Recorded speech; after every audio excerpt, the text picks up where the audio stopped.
ಕಳೆದ ವರ್ಷವೂ ಬರಗಾಲ, ಈ ವರ್ಷವೂ ಮಳೆ ಇಲ್ಲದೆ ಜನ ಹೈರಾಣ ಆಗ್ಬಿಟ್ಟಿದ್ರು. ಭೂಮಿ ಕೂಡ ಒಂದ್ ರೀತಿ ಕಾದ ಕೆಂಡವಾಗಿತ್ತು. ಬಟ್ ರಾಜ್ಯದ ಹಲವು ಕಡೆ ಮಳೆರಾಯ ತಂಪೆರೆದಿದ್ದಾನೆ.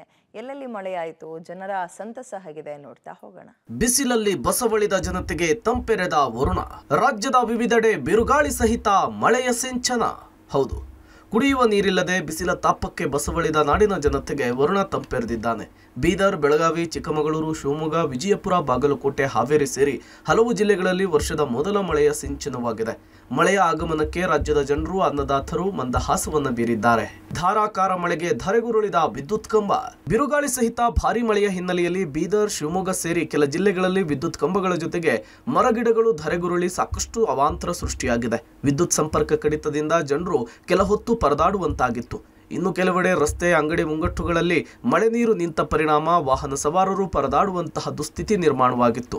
ಇತ್ತ ಕೊಡಗಿನ ಹಲವೆಡೆ ಮೊದಲ ಮಳೆಯ ಸಿಂಚನವಾಗಿದೆ. ಮಳೆಯ ಆಗಮನದಿಂದ ಹರ್ಷಗೊಂಡಂತಹ ಜನರು ಕುಣಿದು ಕುಪ್ಪಳಿಸಿದ್ದಾರೆ. ಕೊಡಗು ಜಿಲ್ಲೆಯ ನಾಪುಕ್ಲು ಸಮೀಪದ ಹುದ್ದೂರು ಗ್ರಾಮದ ಭಗವತಿ ಕಾಲೋನಿಯಲ್ಲಿನ ಶ್ರೀ ಮಾರಿಯಮ್ಮ ಹಾಗೂ ಕೊರಗಜ್ಜ ದೇವರ ವಾರ್ಷಿಕ ಉತ್ಸವದಲ್ಲಿ ಮಳೆ ಬಂದಿದೆ. ಭಕ್ತಾದಿಗಳು ಸಂತಸವನ್ನು ವ್ಯಕ್ತಪಡಿಸಿ ಸಖತ್ತಾಗಿಯೇ ಸ್ಟೆಪ್ಸ್ ಅನ್ನು ಹಾಕಿದ್ರು.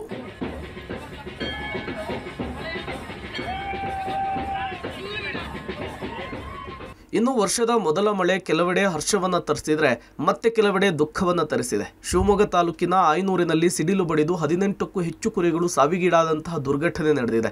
ಇತ್ತ ಸಿಡಿಲು ಬಡಿದು 40 ವರ್ಷದ ಮಹಿಳೆ ಸಾವಿಗೀಡಾದಂತಹ ಘಟನೆ ವಿಜಯಪುರದ ಇಂಡಿ ತಾಲೂಕಿನ ತಾಂಬಾ ಗ್ರಾಮದಲ್ಲಿ ನಡೆದಿದೆ. ಭಾರತೀಯ ಹನುಮಂತ ಕೆಂಗಾನಳ ಮೃತ ದುರ್ದೈವಿಯಾಗಿದ್ದು ಜಮೀನಿನಲ್ಲಿ ಕೆಲಸ ಮಾಡುವಾಗ ಈ ದುರ್ಘಟನೆ ಸಂಭವಿಸಿದೆ. ಒಟ್ಟಾರೆ ಬಿಸಿಲ ಬೇಗೆಯಲ್ಲಿ ಪರಿತಪಿಸ್ತಾ ಇದ್ದಂತಹ ನಾಡಿನ ಜನತೆಗೆ ಮಳೆರಾಯ ತಂಪೆರೆದಿರೋದು ಹರ್ಷದ ವಿಚಾರ.